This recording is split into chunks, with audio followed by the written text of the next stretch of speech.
There we go. This... sorry about that. This is Rogue. This is Hurricane. So yeah, the reason for that, apologies guys, is because I had to rebind my hotkeys for the last time we did it. Essentially what happened is we had to cast from the stream, and that's why that happened. But all good. All good. Let me just rebind that. Be very careful. Like, I do not want to upset these guys in any way. This is actually the biggest production I think I've been in for a while. But heading on back into the game, we do see pretty standard starts for both sides, and I think that's kind of to be expected. This is an all-kill format, so the longer you can stay in, the more you're going to be able to help your team advance to the next round.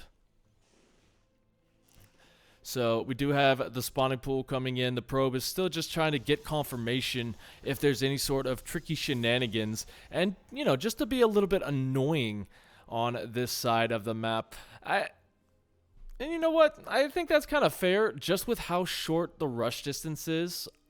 I think it's going to be very important to keep that information close to heart. And we do see Rogue going to be just trying to clean this up. He's not going to go too far with the Lings. We do see one kind of hanging out there in the bottom to kind of sneak around this Adept. But, you know, Star Sense from Hurricane, he saw it going down. And so it's a little game of cat and mouse.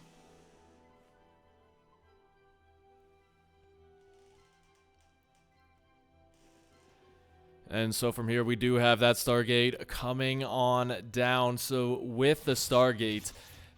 obviously, there is the popular these days Void Ray build where you just go double Stargate straight into Void Rays and then transition into a essentially Hydralisk killer army, because that's pretty much what Rogue would be forced into. And you can kind of see he's still getting that information as he needs it. That is Hurricane, and Rogue gonna get a nice scout. We'll see the Void Ray popping on out. And that is all the information that you need. He's got to start that transition pretty soon if he wants to stay relatively safe. Instantly, Spore Crawler goes down. Third base, about to complete, so nothing really happening there. He can still get out maybe one or two more sets of drones before he has to start pumping out queens, go up to lair, and drop down either a Hydralisk Den or a Spire. And you can kind of see Hurricane. He's got that extra Oracle in there just for a little bit of extra harassment damage, and we might not even see him go up to those additional Void Rays, as these Adepts going to be coming in, getting a little bit of damage into drones going down. A third will follow. Yeah, we see Hurricane not really utilizing the Stargate anymore, as he's already popped those additional gateways. He's got the Twilight Council down. He can go up to Archons at pretty much any point once he drops that Templar Archive. And actually, oh my goodness, the mind games here are fantastic from Hurricane. He's still trying to sell the fact that this is more than likely going to be a Void Ray build. But then at the end of the day, he's going straight into Adept Glaive. Now, for Rogue, he's got the Roach Warren down. He's got that additional gas, and he will have Lair probably by the time this hits. But, I mean, he's going to be completely blindsided here. So we got to see how much damage those Glaives can do.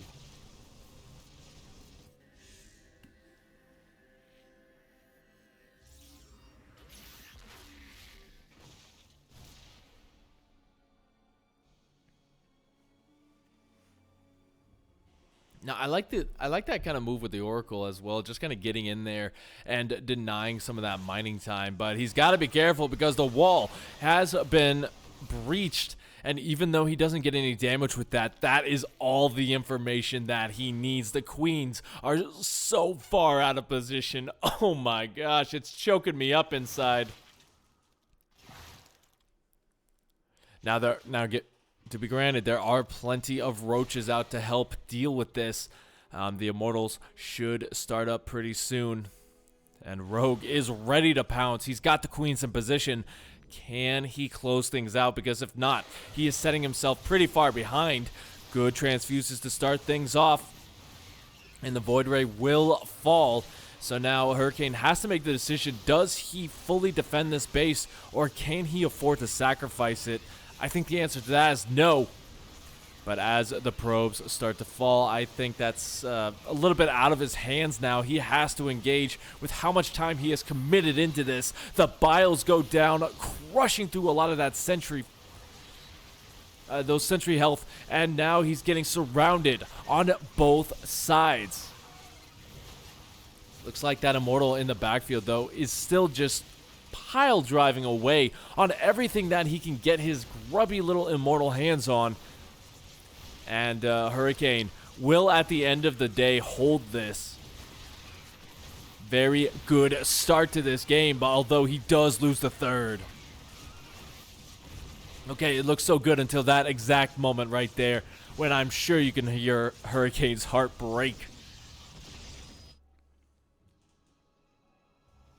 Now, taking a look at this, Rogue is only on 55 workers. He has cut production entirely, and he's just going to try and pump out as many roaches as possible to finish this game out. He knows he can't afford to give Hurricane a lot of time to get back into it.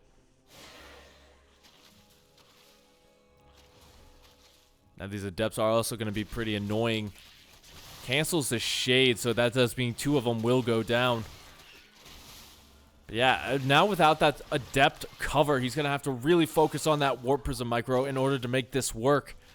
That third base, if you lose that again, that's GG right there. You can't, like, he's got to fight on the low ground, and that's going to be his biggest problem.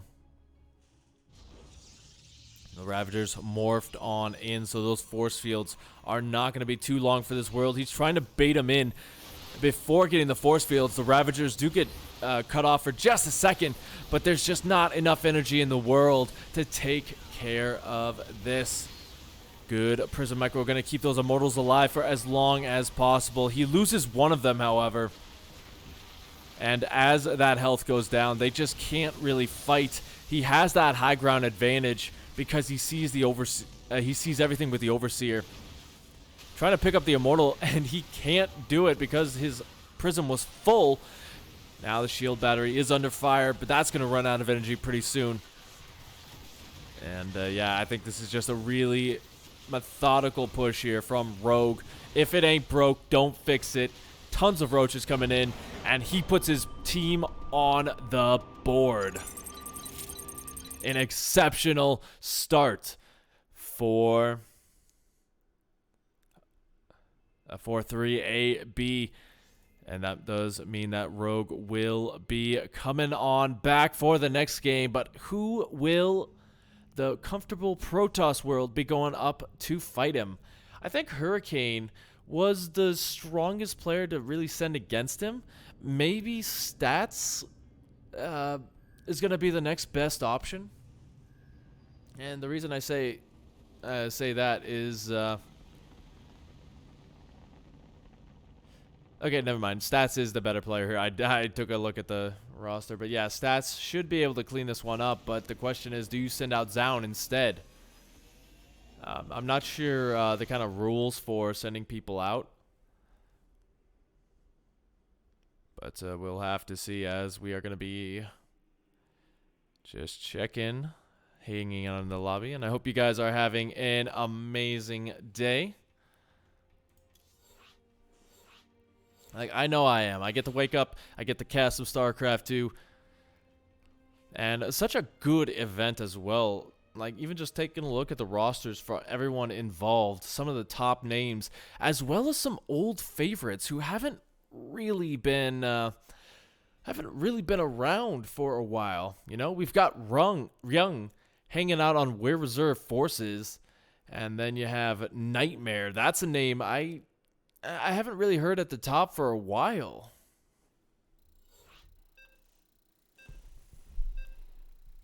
But looks like we have made our decision.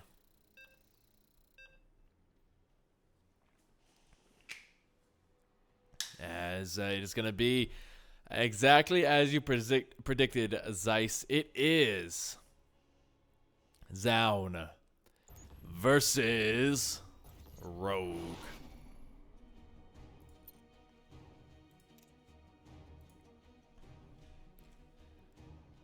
But yeah, let's introduce these players spawning in the top position.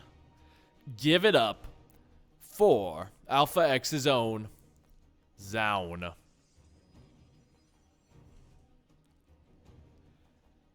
And his opponents.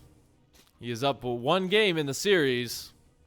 Looking at you, Dragon Phoenix Gaming's Rogue.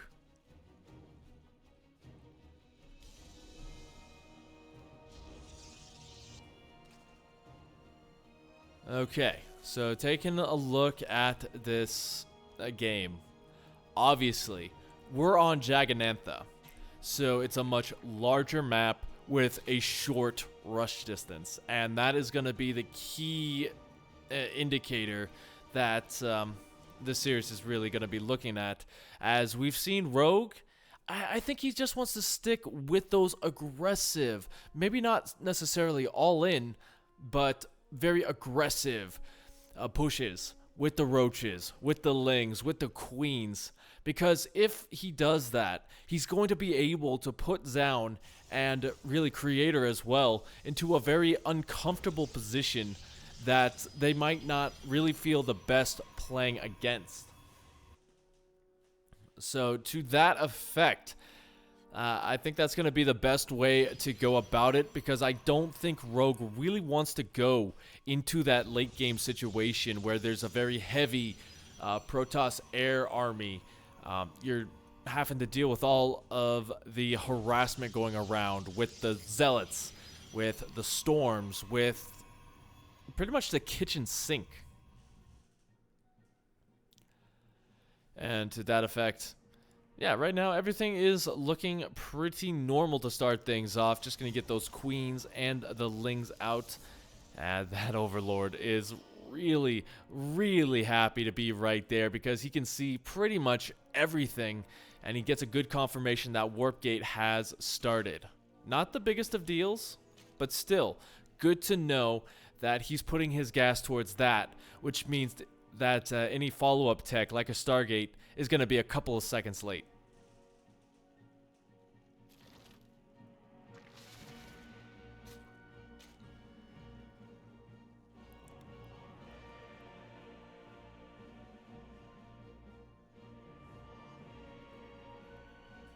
Alright, so it is going to be that Stargate play once again. Obviously, this is kind of a favorite of Protoss. Let's be fair.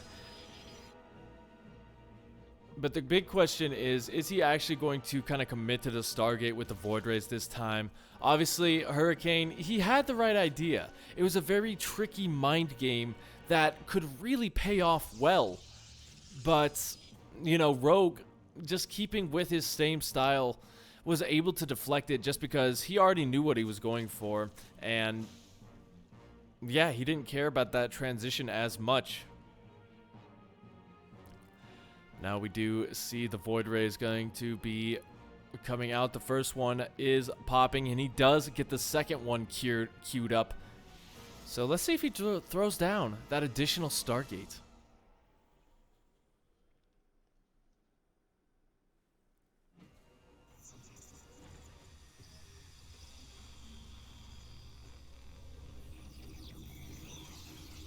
Alright, never mind. He is going to go straight into the Twilight Council. As while he does try to take a third base, Rogue is ready to pounce on this, and looks like he might be able to get the probe. A very nice little pickoff, as that does delay pretty much everything. That's the first time I think the Void Rays were actually scouted as well. So while Rogue doesn't have to scramble, you know, he's got to decide, is he going to go for the same thing? Is he going to just kind of pile drive a ZOUN here, or is he going to, is he going to try and play it a little bit more macro focused? We'll have to find out, as ZOUN going for the same thing, different way. With that, Adept Glaive is going to be coming out. The Robo Facility is down as well. So, I mean, honestly, there's a very good opportunity here for ZOUN. Because he got those additional Void Rays, yes, it does kind of slow you down just a little bit, but that's going to keep you a lot safer from the queens in the front. And already we do see Rogue. He's kind of waddling the queens forward in the middle. And looks like he's not going to commit just yet. He wants to spread that creep a little bit further forward. But it looks like we're seeing almost essentially the same thing, sans the extra Void Rays.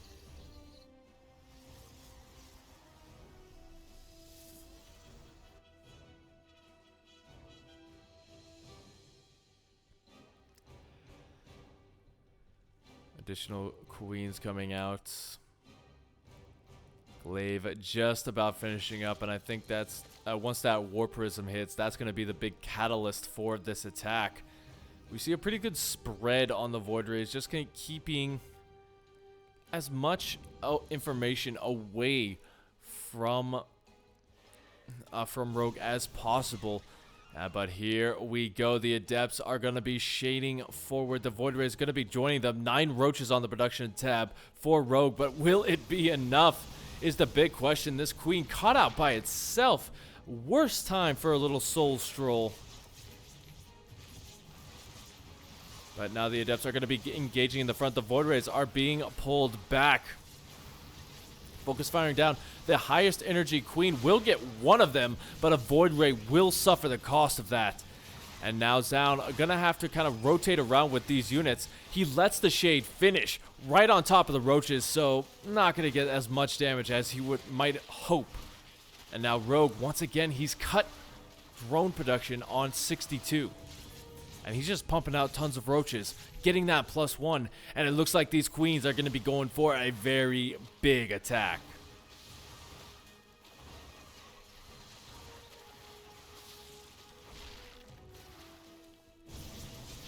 He is losing a lot of drones, however, but so he won't be able to reinforce this as quickly as he might like.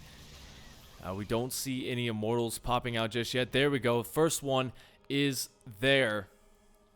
But now Rogue has a little bit of a, he's got a little bit of a timer here. Will he be able to hit this before that next Immortal comes out? Looks like the Biles are going to be going down straight on top of that wall, trying to shut down the pylon. I think that's a pretty good idea because there is nothing to power that Immortal coming out. He doesn't focus fire it down, however, so that... Okay, he corrupts it. Beautiful.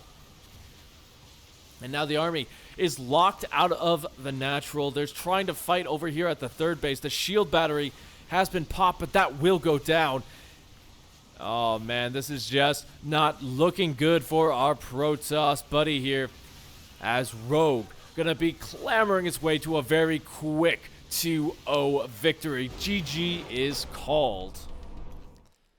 And so that leaves the team captain himself of Stats to come on out and try and take on this behemoth of a legend.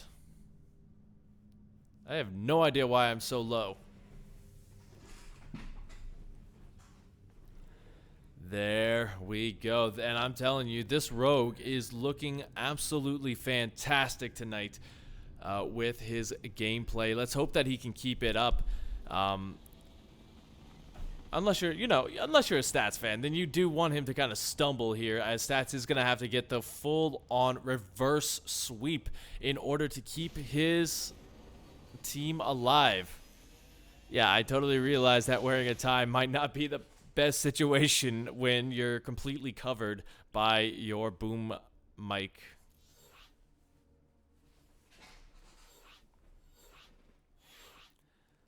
And yeah, I do agree, best of one matches can be very predictable. But that's kind of one of the best things for it. If you you know, you don't have to face your opponent again, so you do have that little bit of extra room to say, hey, I'm just going to cheese. He's not going to be able to respond in the next game because I'm going to take him out here. And then you just have to prepare for your next opponent. In this case, obviously, stats. And so, yeah, that's definitely some things that have to go into it.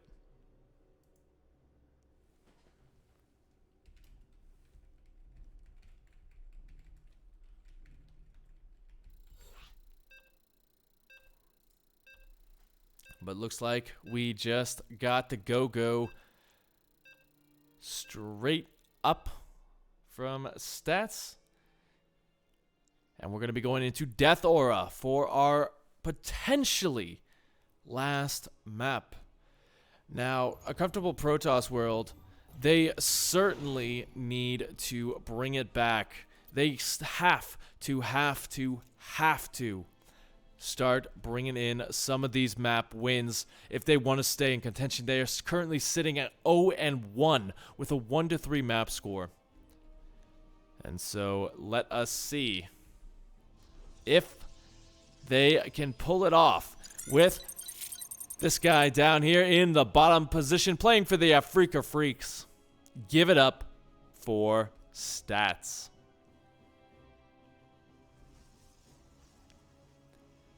And obviously, you've met this guy twice up here in the top for Dragon Phoenix Gaming. He is Rogue.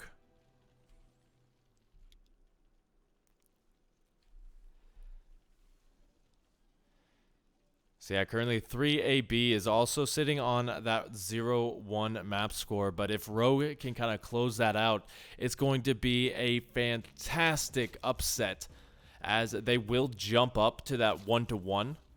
And winning all 3 games in a row would mean that they would be 5-3, which would actually put them in second place over Kimchi Won, who is currently 5-5 in terms of that map score with a 1-1 series win. Just a couple of quick stats, no pun intended, there for you. But yeah, that, you know, now you kind of got to understand. Rogue has done the kind of same reactionary build twice. Why? Because it works. Because it's easy to do. And, you know, you do have to get a little bit of a faster transition if you do decide to go for that Void Array build against it, because you need the Immortals in front. Honestly, I think instead of going for that Adept Glaive build off the back of it, the best option would probably just to get Charge, because those Zealots will tank a little bit better than the Adepts.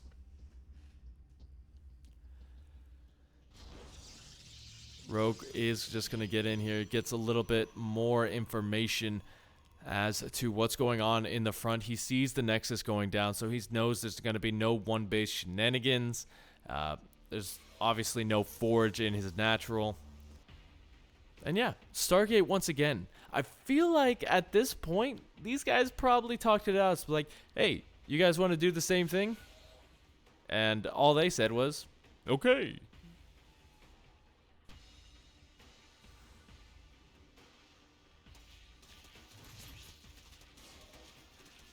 I'm not really giving them too much flack. They definitely are better at Protoss than I am at any race. But still, Stats is going to mix it up just a little bit. He gets the Oracle first, which is going to give him a little bit of harassment opportunity before potentially going into those Void Rays. We also see this Ling being the hero of the day as he gets all the scouting information in. So yeah, now Rogue just has to respond.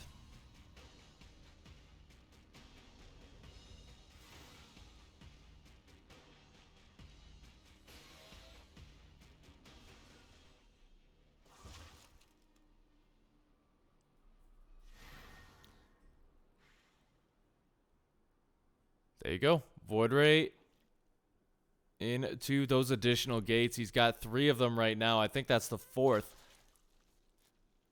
And we should be seeing the Twilight Council go down right behind that. Gets a kill on the probe, but the third base is already down. These Adepts trying to distract attention away, but the Queen is still in position. It looks like Stats not really paying attention. Might lose this Oracle. Getting out of there with only 10 health. Oh my goodness. Now these Adepts still being a little bit of a nuisance as they kind of flounder around. They will get an additional drone. And now, yeah, Stats is going full on saying, you know what, guys? This is what you did wrong. You didn't commit. He's got that second Stargate coming down, and it's just going to be Void Ray, Void Ray, Void Ray for the next couple of minutes.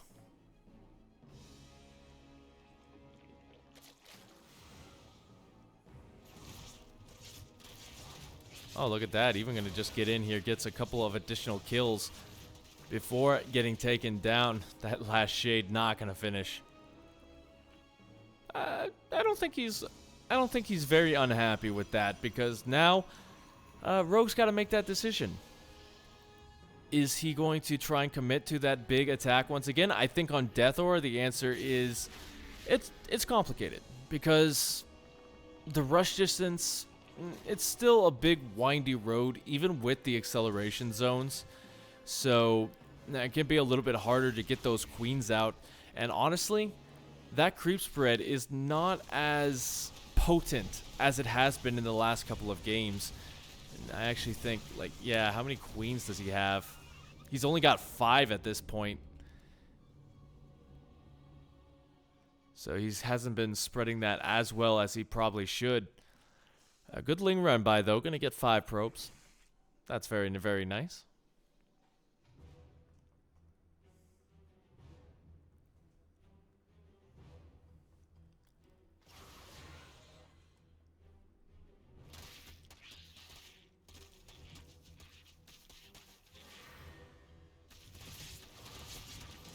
Now, I think by this point, Rogue has figured out that Stats is actually committing to this, as he... Let's see.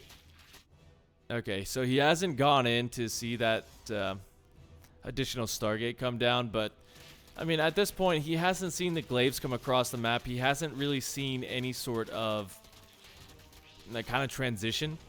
But at this point, he's kind of assuming, same deal. You know what, it is totally the same deal for Rogue. He's cut drones at 70, as he's just making 2 more, but he's just pumping out the roaches, getting those additional queens, and breaking down the rocks, just going to give him a little bit more of an angle to rotate around into. Looks like he's going to drop down the spire as well, just to be completely safe.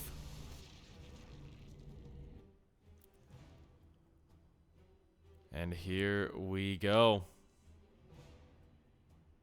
Small little compadre going to be coming in, but the Void Rays will shoo this away nice and easily.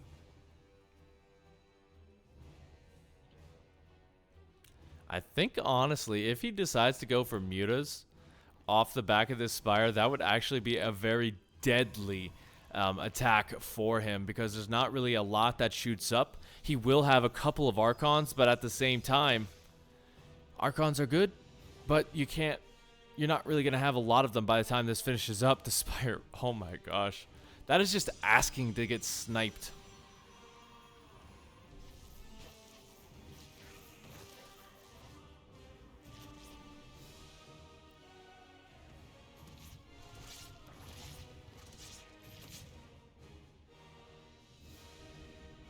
But here we go.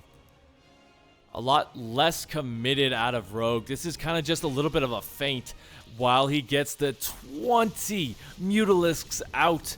And even though it is just a feint, he is still going to be able to get this 3rd base, or 4th base rather. That will go down, and he can just retreat quite easily. Storm just completed, so that does mean Stats can be a little bit safer. But oh my goodness, all those mutas. 4 more are coming on out. They will have that +1 upgrade coming in.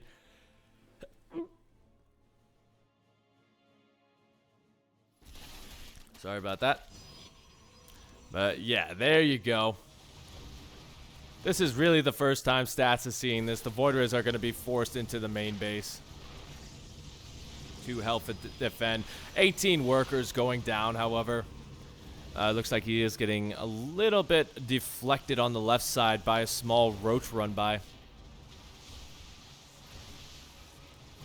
But still, losing 29 workers, bringing you down to 37. 37 probes. He's going to have to be forced to remake all of those. But now these mutas are just so limber. Even trying to get out enough Phoenix is going to be a very big hassle as he just continuously snipes all of these pylons.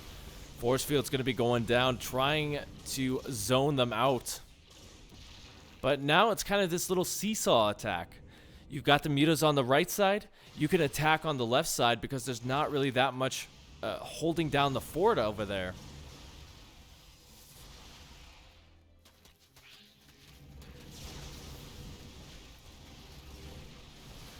Even gonna just kill off the Phoenix as they pop. That is huge. And now the Immortals also going to go down. Just a focus fire by Rogue. Enough to close this one out. And that, my dear friends, is how you get the all kill. A fantastic start to the day with